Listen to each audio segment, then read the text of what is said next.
So dear students, welcome in this classroom. As you know that we are discussing morphology of flowering plants or angiosperms. तो ये हम पिछले कई दिनों से डिस्कस करते आ रहे हैं. उसमें हमने बहुत से टॉपिक्स पढ़े, रूट पढ़ा, स्टेम पढ़ा, लीफ पढ़ा, इनफ्लोरेसेंस, फ्लावर हैं. तो इसके बाद जो आज का टॉपिक है वो फ्लावर हम फ्रूट पढ़ेंगे आज. फ्लावर तो हमने पढ़ा, तो आज का टॉपिक फ्रूट और सीड रहेगा. तो अगर आपको याद होगा, जब मैंने फ्लावर पढ़ाया तो फ्लावर में मैंने कहा वहाँ रिप्रोडक्टिव पार्ट्स जो होते हैं मेल और फीमेल. जो फीमेल रिप्रोडक्टिव पार्ट होता है इसमें 3 पार्ट्स होते हैं. One is called as ovary, है ना. Second is called as style, third is called as stigma.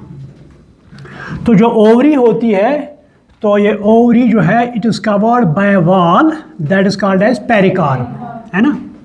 Pericarp, the wall of ovary is known as pericarp. और इस ओवरी के अंदर ओव्यूल्स होते हैं, ठीक.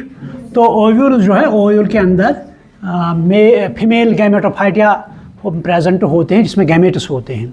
तो जब पॉलिनेशन होती है, तो पॉलिनेशन के बाद क्या होता है, जो पोलन ग्रेन्स जिस पर पढ़ते हैं, तो पढ़ने के बाद वो डायरेक्ट यहाँ पोलन जर्मिनेशन फिर होते हैं. तो पोलन ट्यूब यहाँ आता है और उसके बाद फर्टिलाइजेशन होती है यहाँ पर.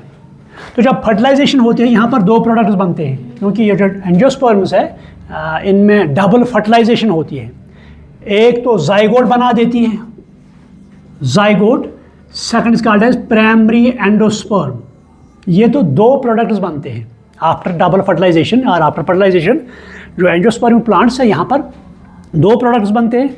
One is called as zygote, second is called as primary endosperm. तो उसके बाद जो चेंजेस इसमें होते हैं, मॉडिफिकेशन या चेंजेस होते हैं या इवेंट्स होते हैं, तो those are called as post fertilization events. Clear? They are called as post fertilization. तो जो पोस्ट फर्टिलाइजेशन इवेंट्स होते हैं, यहाँ पर 2 इवेंट्स, 2 चेंजेस होते हैं, 2 प्रोसेस होते हैं. वन, जो ओवरी वॉल होता है जिसे हम पेरिकार्प कहते हैं, it gets converted into fruit. ये फ्रूट बना देता है ओवरी वॉल. और उसके अंदर जो ओव्यूल होता है, यहाँ पर इसके अंदर ओव्यूल जो होता है, तो ये ओव्यूल बाद में सीड में कन्वर्ट होता है या सीड बना देता है. सो हम कहेंगे ये जो फ्लावर है आफ्टर फर्टिलाइजेशन इसमें 2 प्रोडक्ट्स बनेंगे. One is fruit, other is seed. तो सीड जो है इनसाइड फ्रूट या फ्रूट के अंदर होता है. तो ये आज का टॉपिक जो हमने पढ़ना है दैट इज फ्रूट. तो फ्रूट को हम डिफाइन करेंगे मैच्योर और राइपन्ड ओवरी. राइपन्ड ओवरी, क्योंकि जब ओवरी राइप होती है तो इसका वाल जो है पेरिकार्प ये फ्रूट बना देता है. इसीलिए हम कहेंगे मैच्योर ओवरी और ripened ovary is called as fruit. तो जो फ्रूट बनता है ये कहाँ से, ओवरी वाले पेरिकार्प से बनता है. लेकिन कभी कभी ऐसा भी होता है इस ओवरी वाल के बरक्स या in addition to this ovary wall कोई और पार्ट फ्लावर का फ्रूट बनाने में रोल प्ले करता है. फॉर एग्जांपल थैलमस हम यहाँ लेंगे. Thalamus that is also called as torus और that is also called as receptacle. तो ये एक स्टेज होता है, इसमें फ्लोरल पार्ट्स होते हैं, प्रेजेंट होते हैं. ये इसकी प्राइमरी फंक्शन है. लेकिन कभी कभी कुछ प्लांट्स ऐसे भी होते हैं, उन प्लांट्स में जो थैलमस है besides its primary function it helps in fruit formation. तो उस वक्त उस फ्रूट को हम फॉल्स फ्रूट कहते हैं, और that is called as pseudo fruit, और हम इसे फॉल्स फ्रूट कहते हैं. लेकिन जो फ्रूट कहाँ से, ओवरी वाल से बनता है, that is called as true fruit. For example banana आप लीजिए, मैंगो आप लीजिए, ये these are called as true fruits. इसके बरक्स एप्पल आप लीजिए, इसके बरक्स आप स्ट्रॉबेरी लीजिए, they are called as false और सीडो फ्रूट्स, क्योंकि उनमें थैलमस फ्रूट बनाने में रोल प्ले करता है. तो हम यहाँ कहेंगे fruits are of 2 types. One is called as true fruit, second is called as false और सीडो फ्रूट. क्लियर? तो जब ये फ्रूट बनता है, ये ओवरी वाल से बनता है, that is called as pericarp. तो ये उसके बाद इसमें 3 लेयर्स बनते हैं, 3 पार्ट्स बनते हैं इस पेरिकार्प के. एक तो होता है जो आउटर कवर, इसका जिसे हम स्किन भी कहते हैं, छिलका भी कहते हैं, that is called as epicarp. तो उसके अंदर जो फ्लैशी होता है, जो है दैट इज एडिबल, और एडिबल पार्ट और eatable, that is called as mesocarp. Mesocarp. तो उसके अंदर जो स्टोनी पार्ट होता है जिसमें सीड प्रेजेंट होता है, that is called as endocarp. And अगर हम यहाँ पर एग्जांपल ले लेंगे, आप मैंगो लीजिए, मैंगो, या आप कोकोनट लीजिए, कोकोनट। तो इसमें आप देखेंगे जो मैंगो है इसका ऊपर वाला छिलका जो है वो फेंक देते हैं, हम खाते नहीं हैं, तो उसको हम एपिकार्प कहते हैं। जो इसके अंदर जो पार्ट होता है, फ्लैशी पार्ट जो हम खाते हैं, that is called as mesocarp. उसके अंदर एक पार्ट होता है that is covered by stony layer, है ना, स्टोनी पार्ट होता है, so that is called as endocarp. तो एंडोकार्प के अंदर में सीड प्रेजेंट होता है। या कोकोनट आप ले लेंगे, कोकोनट में आपने देखा है उसके बाहर में जो होता है ना वो फाइबर स्ट्रक्चर, अंदर जो हम खाते हैं, what part of coconut we eat, can you tell me? Endosperm. हम एंडोस्पर्म खाते हैं। इसमें एंडोस्पर्म दो टाइप्स के होते हैं, एक one is called as fluid, second is called as cellular. जो हम खाते हैं दैट इज सेलुलर, जो इसके अंदर पानी होता है that is called as nuclear endosperm. 12th में आप ये पढ़ेंगे जब आप फर्टिलाइजेशन, पोस्ट डबल फर्टिलाइजेशन पढ़ेंगे एंडोस्पर्म, तो वहाँ आप डिटेल में पढ़ेंगे। तो वहाँ जो हम खाते हैं that is called as endosperm. तो ये फ्रूट भी है, इसमें भी मीजोकार्प एंडोकार्प होता है। तो इन फ्रूट्स दो, both these mango and this coconut, they are called as drupe fruits. Drupe because इनके अंदर क्या होता है, स्टोनी लेयर होता है ना, एंडोकार्प। तो लेकिन कुछ fruits these are called as fleshy fruits. ये जो फ्रूट हम लेते हैं इनको हम क्या कहेंगे, फ्लैशी। यहाँ पर there is differentiation of pericarp into 3 clear layers, epicarp, endocarp and mesocarp. लेकिन कुछ फ्रूट्स ऐसे भी होते हैं जहाँ पर जो एपिकार्प होता है वो एपिकार्प मेसोकार्प के साथ जुड़ जाता है। यहाँ पर हम इसको सेपरेट नहीं कर सकते हैं, या इट इज़ नॉट डिस्टिंग्विश्ड। मिसाल के तौर पर हम यहाँ मेज़ ले लेंगे, खाया है मेज़, राइस ले लेंगे, वीट ले लेंगे, तो इनमें आप देखेंगे यहाँ पर एपिकार्प जो है it is not clearly differentiable. तो इन फ्रूट्स हम यहाँ एक इनको कहते हैं ड्राई फ्रूट्स, है ना। तो these are also called as caryopsis also, caryopsis. ये कभी कभी एग्जाम में आता है caryopsis. So caryopsis actually is a fruit, but there is no distinction और differentiation of epicarp and other 3 layers. Clear? तो इसको हम कैरियोप्सिस कहते हैं। तो इसके अलावा मैंने कहा यहाँ फ्रूट जो बनता है ये आफ्टर फर्टिलाइजेशन बनता है। तो जब फर्टिलाइजेशन होती है सीड भी बनेगा, लेकिन कभी कभी ऐसा भी होता है कुछ प्लांट्स में फ्रूट जब बनता है इसमें सीड नहीं बनता है, seedless fruits. We can say here seedless fruits. तो जब सीडलेस फ्रूट्स बनेंगे तो इनमें एक प्रोसेस होती है that is called as parthenocarpy. क्या कहेंगे हम? पार्थिनोकार्पी। तो इन फ्रूट्स को हम कहते हैं parthenocarpic. These fruits are called as parthenocarpic fruits या seedless fruits। या तो अगर आप देखेंगे या आपने सुना होगा, हम ग्रोथ रेगुलेटर हार्मोन जो हैं उनका इस्तेमाल करते हैं, PGR जिन्हें कहते हैं, जब फ्लावरिंग होती है ताकि पॉलिनेशन, है ना, तो उसमें फ्रूट सेट अच्छा होगा। तो वहाँ पर ऑक्सिन फ्रूट सेट में रोल प्ले करता है, साइटोकाइनिन और जिबलिन ये फ्रूट सेट में रोल प्ले करते हैं। तो यहाँ पर भी ओवरीवाद ये भी ऑक्सिन प्रोड्यूस करता है। तो ऑक्सिन के बाद सीड ये जो है ये भी ऑक्सिन, ये ओवरीवाल जो है ना, इसके बाद सीड भी ऑक्सिन प्रोड्यूस करता है। लेकिन अगर हम आर्टिफिशली के तौर पर आर्टिफिशली हम वी विल प्रोड्यूस ऑक्सिन, तो fruit set will be there. इसीलिए हम PGR जो है ग्रोथ रेगुलेटर्स, इनका इस्तेमाल हम बागों में करते हैं। ठीक है। So these are called as parthenocarpic fruits. कभी कभी एग्जाम में आता है define parthenocarpy. It is a process which results the formation of seedless fruits. What are parthenocarpic? Seedless fruits. कभी कभी ये ऑब्जेक्टिव भी आ सकता है या स्मॉल 1 or 2 मार्क्स का क्वेश्चन भी आ सकता है। तो उसके बाद हम देखते हैं जो फ्रूट है इसको हम क्लासिफाई करते हैं 3 टाइप्स में। फ्रूट जो है ये ओवरीवाल से बनता है, तो ये फ्रूट एक फ्लावर और एक ओवरी से बनेगा, या कभी कभी फ्लावर एक होगा, कार्पल्स में बहुत से इन्वॉल्व होंगे, या बहुत से फ्लावर्स आएंगे इसमें इन्वॉल्व होंगे। तो उस बुनियाद पर क्या सिंगल फ्लावर होगा, क्या सिंगल कार्पल होगा, क्या सिंगल फ्लावर और बहुत से कार्पल्स होंगे, क्या बहुत से फ्लावर्स में इस्तेमाल होंगे, तो उस बुनियाद पर हम फ्रूट को क्लासिफाई करते हैं 3 टाइप्स में। One is called as simple fruit, simple fruit. Second is called as aggregate fruit. Third is called as composite fruit. तो पहला वाला जो है सिंपल फ्रूट, ये वो फ्रूट होता है जिसमें एक फ्लावर यानी one flower and one ovary और वन कार्पल।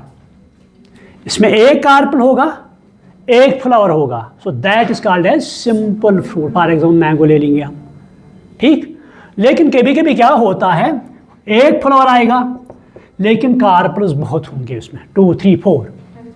तो उस बुनियाद पर जब फ्रूट बनेगा उसको हम एग्रीगेट फ्रूट कहेंगे, यानी वन फ्लावर मनी कार्पल्स, यानी fruit formed from single flower but many carpels, that is called as aggregate fruit. तो कंपोजिट फ्रूट में क्या होता है, इसमें होल इनफ्लोरेसेंस, यानी होल इनफ्लोरेसेंस फार्म्स फ्रूट। इसमें सारी की सारी मतलब इनफ्लोरेंस हमने पढ़ लिया। मैंने वहाँ कहा जो अरेंजमेंट ऑफ फ्लावर्स है ना, इस जो एक्सिस है जिस पर ये फ्लावर्स प्रेजेंट होते हैं पेडिकल कहते हैं। तो कभी कभी क्या होता है, whole axis, whole inflorescence forms a fruit. तो उस वक्त हम कहते हैं इस फ्रूट को कंपोजिट फ्रूट, यानी a fruit which is formed from whole inflorescence, that is called as composite fruit. अगर एग्जांपल आप ले लेंगे पाइनएप्पल, पाइनएप्पल आपने खाया होगा, है ना, खाया कि नहीं आया? तो उसमें होल इनफ्लोरेसेंस होती है, इसमें बहुत से फ्लावर्स आते हैं और एक फ्रूट बना देते हैं, तो इसको हम कहते हैं कंपोजिट फ्रूट। तो स्टडी ऑफ फ्रूट, अगर फ्रूट को स्टडी हम करेंगे तो उसके लिए एक हमारे पास एक ब्रांच है, that is called as pomology. कभी पूछता है कोई, हालांकि आपकी एनसीईआरटी में तो नहीं है, लेकिन कभी कोई पूछता है आप मुझे बताएं study of fruit refer to what branch, so we can say that is pomology. Clear? सो ये फ्रूट है, clear? Now seed, so this was all about fruit. इसके बाद सीड आता है। तो यहां मैंने कहा आपको जो ओवरी होती है उसका वाल जो है पेरिकार्प, ये फ्रूट बना देता है। तो फ्रूट के अंदर जो ओव्यूल होता है, ओव्यूल, तो यही ओव्यूल बाद में सीड बना देता है। यानी आप लिखो the seed is formed from the ovule, the seed is formed from the ovule, और वी कैन से सीड में be defined as mature ovule. ठीक है, जब ओव्यूल है ये मैच्योर होगा आफ्टर फर्टिलाइजेशन, तो ये सीड बना देता है। तो ये ओव्यूल जो है यहाँ पर मैं बताऊंगा, ये ओव्यूल जो है ये ओवरी के अंदर होता है। तो यहाँ पर इसके आउटर लेयर्स होते हैं, प्रोटेक्ट लेयर्स। ओव्यूल की बात मैं कर रहा हूँ। जो ओव्यूल है, इस ओव्यूल के कवर्स होते हैं, तो उन कवर्स को हम इंटीग्यूमेंट्स कहते हैं, इंटीग्यूमेंट्स। तो कभी कभी एक होता है, कभी कभी 2 होते हैं। अगर एक इंटीग्यूमेंट होगा तो वहाँ उस ओव्यूल को हम यूनिटैगमिक कहेंगे। क्या कहेंगे? यूनिटैगमिक। अगर 2 होंगे, बाइटैगमिक। तो ये इंटीग्यूमेंट्स जो है, इनकी फंक्शन क्या है, ये इस ओव्यूल जो अंदर से सीड बना तो बाहर से इसका कवर बना देते हैं। तो इस कवर को सीड कोट कहते हैं, जिसका है सीड कोट। को seed ovule form seed, integuments form seed coat. ये ऑब्जेक्टिव आता है। इंटीग्यूमेंट इसकी फंक्शन क्या है? सीड कोट बनाता है। हालांकि पहले ये किसकी प्रोटेक्शन करते हैं? ओव्यूल और उसके बाद जब ओव्यूल में सीड बनता है तो ये इंटीग्यूमेंट्स इसका सीड कोट बना देते हैं। तो इसके मैंने कहा कि कभी कभी प्लांट्स में 2 इंटीग्यूमेंट्स होंगे बाइटैगमिक, तो उस वक्त outer coat is called as testa, inner one is called as tegmen. यानी जो सीड कोट है, मैंने कहा इस सीड के 2 लेयर्स होते हैं आउटर सीड कोट के। One is called as outer one is called as testa, inner one is called as testa, inner one is called as tegmen. Clear? तो अगर आप सीड अच्छी तरह से देखेंगे, मतलब बीन का सीड, पी का सीड, तो उसके ऊपर वो एक स्कार होता है, निशान होता है, ब्लैक सा निशान होता है, वाइट सा निशान होता है। देखा है? हैं? आपने देखा है वो? तो उस निशान को हम हीलम कहते हैं।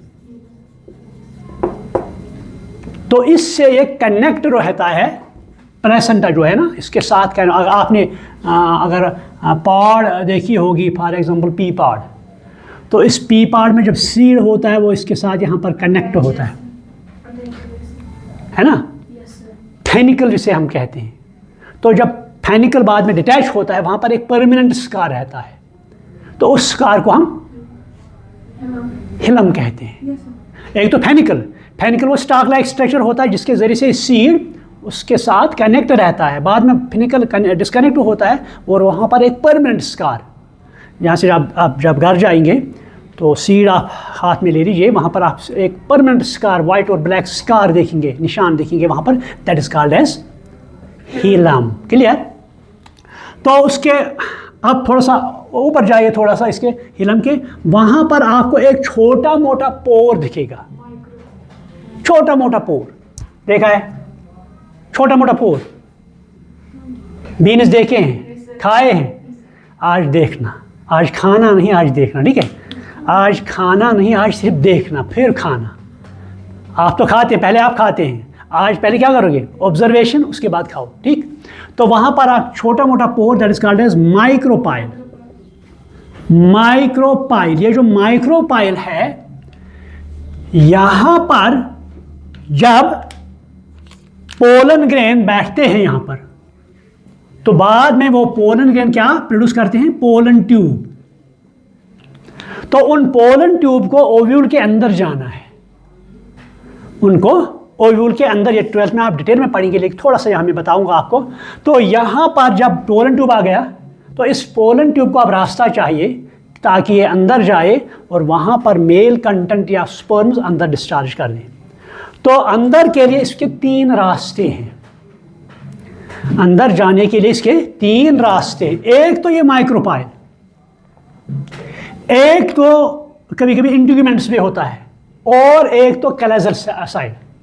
ये जो ओव्यूल होता है ना, इसके 2 साइड्स होते हैं। One is called as micropylar side, other is called as chalazal side. तो यहाँ पर इसके इंटीग्यूमेंट्स होते हैं। तो जब ये पोलन ट्यूब आता है, इसको अंदर जाना है, तो यहाँ तो ये माइक्रोपाइल के पोर से जाएगा, इस पोर से, या इस कैलेजल एंड के से जाएगा, या तो इंटीग्यूमेंट थ्रू जाएगा। लेकिन मोस्टली ये कौन सा अख्तियार करता है रास्ता? माइक्रोपाइल। उस प्रोसेस को हम पोरोगैमी भी कहते हैं। क्या कहते हैं? पोरो, जब पोलन ट्यूब इस ओव्यूल के अंदर दाखिल होगा थ्रू माइक्रोपाइल, इस प्रोसेस को हम पोरोगैमी कहते हैं। अगर यहाँ से जाएगा कैलेजल एंड के, that is called as chalazogamy. अगर इंटीग्यूमेंट थ्रू जाए, that is called as merogamy, sorry mesogamy, mesogamy. 3 process: porogamy through micropyle, mesogamy through integuments, chalazogamy और chalazogamy through chalazal end. Clear? तो अब यहाँ पर हम वापस आएंगे अपने मौजू पर, माइक्रोपाइल। तो माइक्रोपाइल की फंक्शन क्या है? यहाँ से पोलन ट्यूब दाखिल होता है, यानी इट अलाउस, या through this micropyle pollen tube enters into the ovule. Number 1 ये इसकी फंक्शन है। अब तो यहाँ पर सीड बन गया, अब तो फर्टिलाइजेशन हो गया। अब जब सीड को हम सो करते हैं किसमें? सॉइल में, तो इसके बाद इस को वाटर की ज़रूरत है, तो वाटर इसी पोर के थ्रू अंदर चला जाता है। वो सेकंड फंक्शन क्या होगी अब, it allows water come into the seed. ये दूसरी फंक्शन है, कभी कभी आ सकता है एग्जाम में आपके, what is the function of this micropyle. तो फर्टिलाइजेशन से पहले it allows this pollen tube, fertilisation के बाद जब सीड बनता है it allows water go through inside the seed. Clear. तो इसके बाद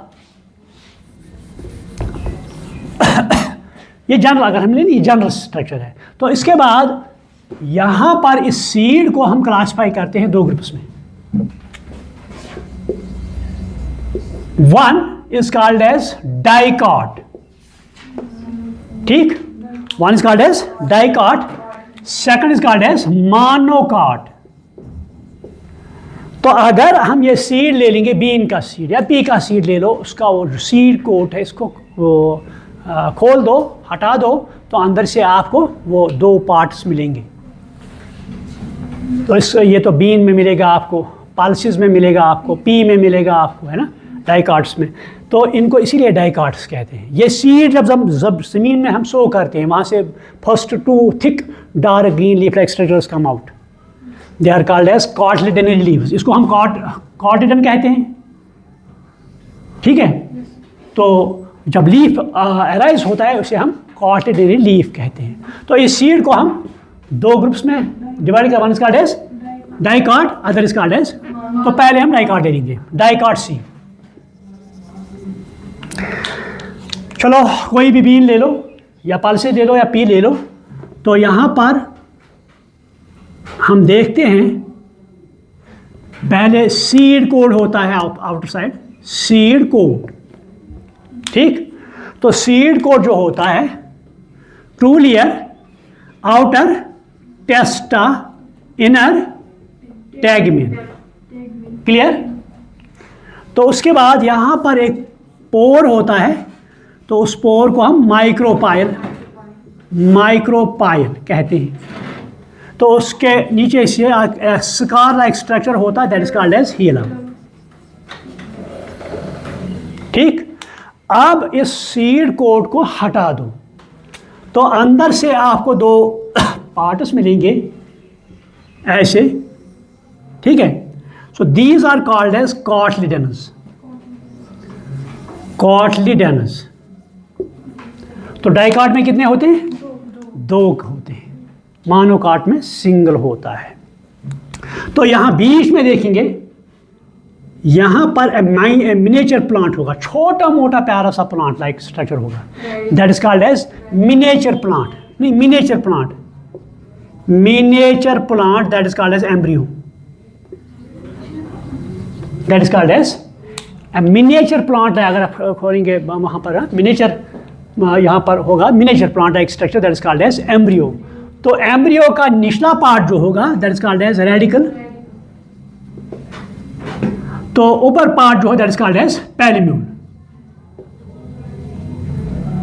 that is called as plumule. यहाँ पर आप देखेंगे, यहाँ पर स्मॉल लीफ लाइक स्ट्रक्चर्स होते हैं, दो होते हैं, वो कॉटिडनरी लीव्स दो होते हैं। तो ये पार्ट जो होते हैं ये न्यूट्रिशियस होते हैं। तो इनमें फूड मटेरियल स्टोर होता है। जब ये एम्ब्रियो अब इसको जर्मिनेट होना है सीड को, तो जर्मिनेशन के वक्त इसके लीव्स तो है नहीं, उस वक्त ये food material, store food material इस्तेमाल करता है। तो बाद में जो कॉटिडनरी लीव्स वो ऊपर आते हैं। डाइकॉट में कितने आते हैं, देखा है कभी, वो थिक डार्क ग्रीन, वो तो परमानेंट लीव्स नहीं होते, बाद में वो गिर जाते हैं।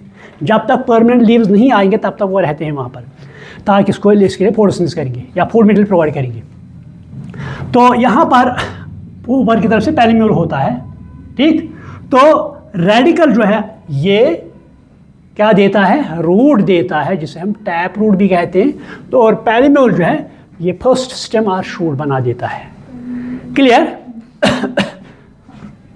तो ये सीड्स जो हैं, ये तो डाइकॉट है। अब मोनोकॉट ले लेंगे यहाँ पर। तो मोनोकॉट में यहाँ पर मेज का सीड ले लेंगे यहाँ पर। मेज में भी सीड कोट होगा, है ना, लेकिन यहाँ पर ये मेज जो है ये सीड है या फ्रूट, मुझे पहले ये बताइए। फ्रूट। तो सीड क्या है, फ्रूट क्या है? मेज जो आप खाते हैं ये आप फ्रूट खाते हैं या सीड खाते हैं? तो क्या कहेंगे हम? सिंगल टर्म में मुझे बताओ, है ना? हाँ, single term. It is called as single seeded fruit. Single seeded fruit, या आप लिखो, it is called as single seeded fruit. तो यहां पर ये तो कैरियोप्सिस है। अभी मैंने कहा कि अगर हम इसको एपिकार्प उठाएंगे तो नहीं उठेगा यहां से। तो ये सीड जो है, इसका सीड कोट होगा यहां पर, सीड कोट, ठीक है, सीड कोट होगा। तो सीड कोट के अंदर यहां पर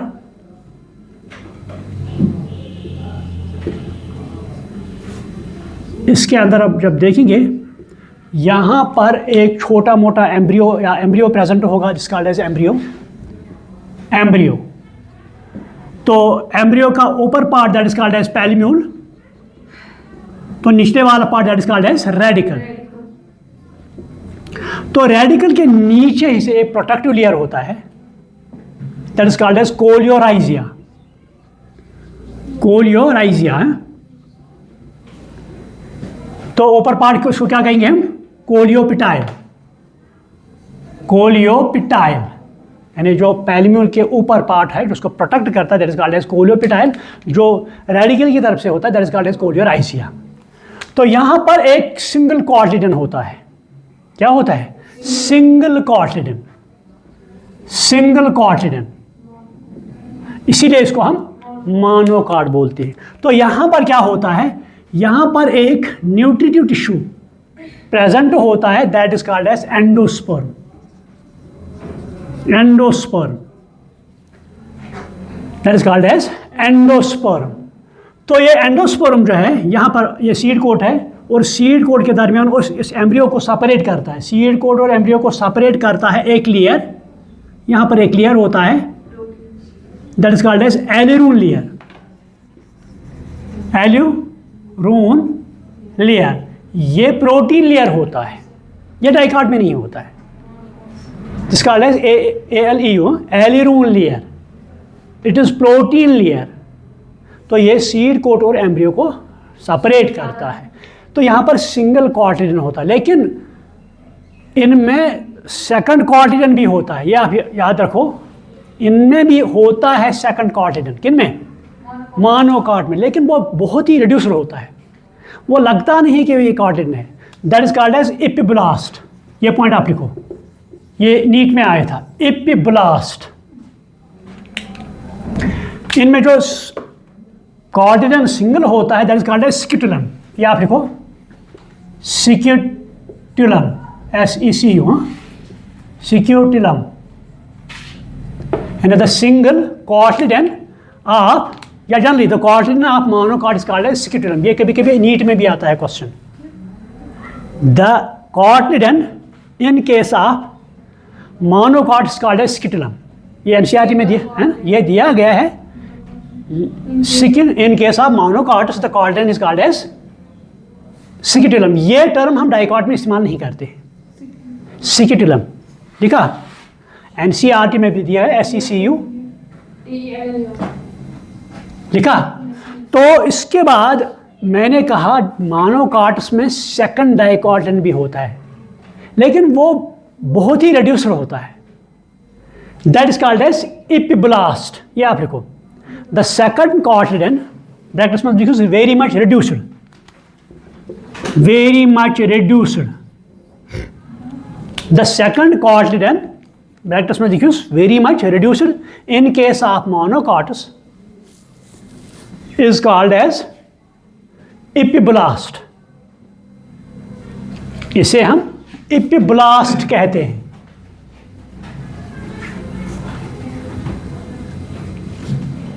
that is called as epiblast।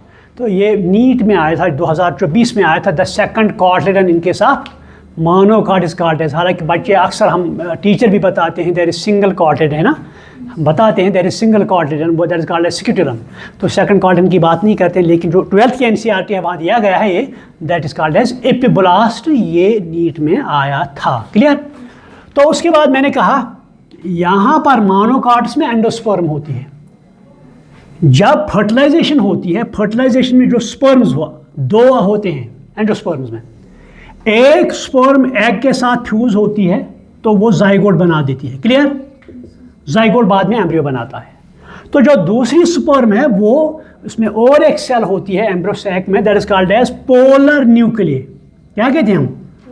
Polar nuclei. तो वो डिप्लॉयड होता है, तो सेकंड स्पर्म इसके साथ कंबाइन होता है, इट गिव्स प्राइमरी एंडोस्पर्म।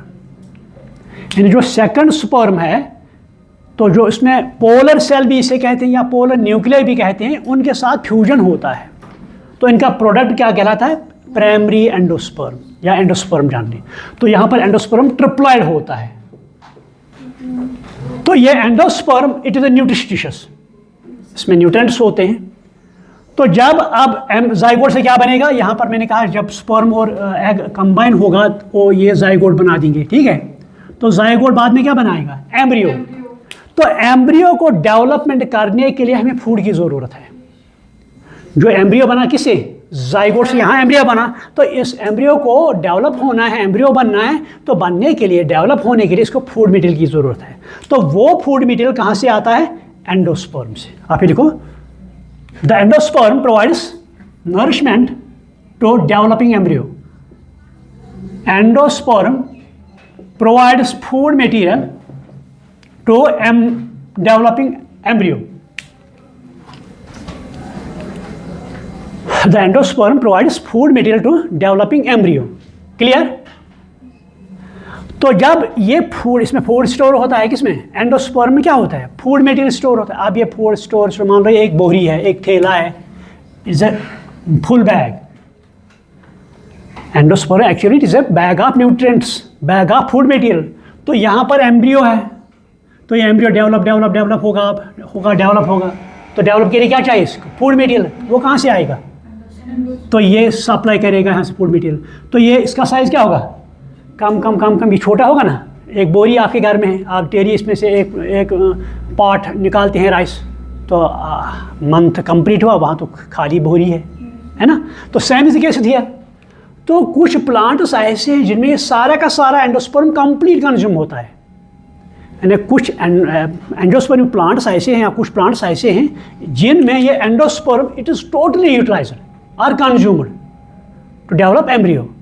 तो उन सीड में एंडोस्पर्म अब क्या होगा? ज़ीरो। उनमें होगी एंडोस्पर्म? मत होगी, क्योंकि ये कंप्लीटली कंज्यूम तो हो गई। उन सीड्स को हम कहते हैं non, they are called as non endospermic seeds. आप ये लिखो, they are called as non endospermic seeds, the seeds without endosperm. ये ऑब्जेक्टिव भी आता है, छोटा मोटा क्वेश्चन भी आता है। The seeds without endosperm are called as non endospermic seeds. तो अक्सर जो डाइकाट्स है इनमें एंडोस्पर्म नहीं होती है। अक्सर डाइकाट्स में एंडोस्पर्म एब्सेंट, कंज्यूम होती है पूरी तरह। लेकिन कुछ एक्सेप्शनल केस से, फॉर एग्जांपल यूफोर्बिया, हाँ यूफोर्बिया है, तो यहाँ पर एंडोस्पर्म प्रेजेंट होती है। तो एंडोस्पर्म जो होती है मोनोकॉट्स में अक्सर एंडोस्पर्म होती है। तो जिन में मानो यहाँ पर एंडोस्पर्म अब ये फूड मटेरियल देगा, यहाँ पर मानो ये बोरी है, यहाँ पर ये कंटिन्यूसली सप्लाई इसको करेगी। लेकिन इसमें इतना फूड मटेरियल है, ये जो एम्ब्रियो कंप्लीट डेवलप जो होता है, कंप्लीट डेवलप, यहाँ पर अभी कुछ फूड है इसमें एंडोस्पर्म में भी कुछ फूड मटेरियल है। एम्ब्रियो तो कंप्लीट क्या हुआ? कंप्लीटली डेवलप हो गया, ये मैच्योर हो गया, फिर भी इस एंडोस्पर्म में कुछ फूड मटेरियल है। तो जब इसमें फूड मटेरियल होगा तो यहाँ एंडोस्पर्म में भी है। इसको हम खाली ठेला नहीं कहेंगे, हम कहेंगे थोड़ा सा है। मतलब आपके घर में बोरी है चावल की, तो डेली का, लेकिन मंथ के एंड पर इसमें 4-5 पार्ट्स भी राइस के हैं, खाली तो मत है, थोड़ा है, इसीलिए यहाँ भी थोड़ा है। तो इसको कहते हैं, इस सीड को कहते हैं हम एंडोस्पर्मिक। ये आप लिखो, इसको कहते हैं हम endospermic seeds, the seeds with persistent endosperm. आप लिखो, the seeds with the seeds with persistent endosperm, they are called as endospermic seeds. They are called as endospermic seeds. तो मोस्ट मोनोकाट्स में प्रेजेंट होती है, लेकिन मोनोकाट में भी एक एग्जांपल है ऑर्चिड्स. ये आप लिखो ऑर्चिड्स, इनमें एंडोस्पर्म एब्सेंट होती है. कभी कभी एग्जाम्पल आएगा एग्जाम में, orchid belongs to monocot, they contain endosperm or not. तो आपने पहले पढ़ा है कि एंडोस्पर्म मोनोकाट में प्रेजेंट होती है ना. इसीलिए दूसरा मैंने कहा यूफोर्बिया, इसमें एंडोस्पर्म होती है डाइकाट में. हालांकि हमने क्या पढ़ा, डाइकाट में अक्सर नहीं होती है, यहाँ पर होती है. This is exceptional case. तो जो नॉन एंडोस्पर्मिक सीड जो है, this also called as exalbuminous. ये आप लिखो, it is also called as exalbuminous. Exalbuminous. And जो एंडोस्पर्मिक सीड्स है, they are non endospermic, they are called as exalbuminous. Non-endospermic seeds are also called as X albuminous. तो जो endospermic seeds है, they are called as albuminous. Albuminous. यानी endospermic seeds are called as albuminous. ये कभी कभी exam में question आता है, चाहे ऑब्जेक्टिव हो या छोटा मोटा क्वेश्चन हो. क्लियर? तो this is called as seed. तो ये सीड, अब इसकी फंक्शन क्या होगी सीड की? What is the function of seed? है कुछ फंक्शन इसकी? क्या सीड की फंक्शन है हमारे लिए? हम तो खाते हैं बस, ये मत मुझे बताना नहीं. हमारे लिए तो फूड ही फूड है सीड, है ना. मैं कहता हूँ प्लांट के लिए, बेचारा प्लांट तो है, इसने इतनी अंत तक मेहनत की, अब सीड बना दिया. तो सीड की फंक्शन क्या है प्लांट के लिए? Food store. और तो न्यू प्लांट तो इससे बनेगा ना. मैंने कहा सीड के अंदर छोटा मोटा एक प्यारा सा प्लांटलेट होता है, that is called as embryo. तो वो एम्ब्रियो बाद में नया प्लांट बना देता है. क्लियर? तो फ्रूट बनने के बाद सीड बन गया. अब सीड डिस्पर्स होगा, जहाँ इसको फेवरेबल एनवायरनमेंट मिलेगा, कंडीशंस आएंगे, टेम्परेचर होगा, मॉइस्चर होगा, वाटर होगा और आयर होगा, तो उसके बाद ये जर्मिनेट होगा. सॉइल तो ज़रूरी नहीं है. हम अब आप एक काम करेंगे, तो कल आप लाएंगे आप घर से कुछ मक्की के सीड्स, ये सीड्स, और ये बीन्स के कुछ सीड्स या पी के लाएंगे आप. तो कल हम लैब में जाएंगे, वो हम रखेंगे वहाँ पर. हम देखेंगे कि जो सॉइल है, it is not necessary for germination. Germination के लिए सॉइल की ज़रूरत नहीं है, अलबत्ता आयर की ज़रूरत है, वाटर की ज़रूरत है और टेम्परेचर की ज़रूरत है. ये एक्सपेरिमेंट में हम करेंगे कल सॉइल में. तो दिस इज ऑल अबाउट जी. हाँ, वेट क्लॉथ में हम काटन भी, मतलब हम क्या करेंगे, काटन लाएंगे, तो काटन में उसको मॉइस्चर थोड़ा वाटर डालो, वो वेट बनेगा. उसके बाद सीड जो पहले इसको सोक करेंगे, नहीं सीड को पहले सोक करेंगे, इसमें पानी में डालेंगे तो कुछ टाइम के लिए, ताकि उसका सीड कोट जो है वो क्या होगा, वो सॉफ्ट होगा, ताकि एम्ब्रियो को बाहर आने में कोई प्रॉब्लम ना हो, दिक्कत ना हो. तो उसके बाद हम वेट कॉटन पर रखेंगे. टेम्परेचर अच्छा होना चाहिए. 4-5 दिन के बाद हम देखेंगे वहाँ से एक नया प्लांट बनेगा. ये हम कहाँ करेंगे? Lab. So this is all about seed and fruit. Is there any question? Is there any confusion? हाँ, डाइकाट्स में भी होती है, मोनोकाट्स में. ये मैंने कहा कि जो एंडोस्पर्मिक प्लांट्स में डबल फर्टिलाइजेशन हमेशा होती है, अलबत्ता जो जिम्नोस्पर्म्स उनमें डबल फर्टिलाइजेशन नहीं होती है.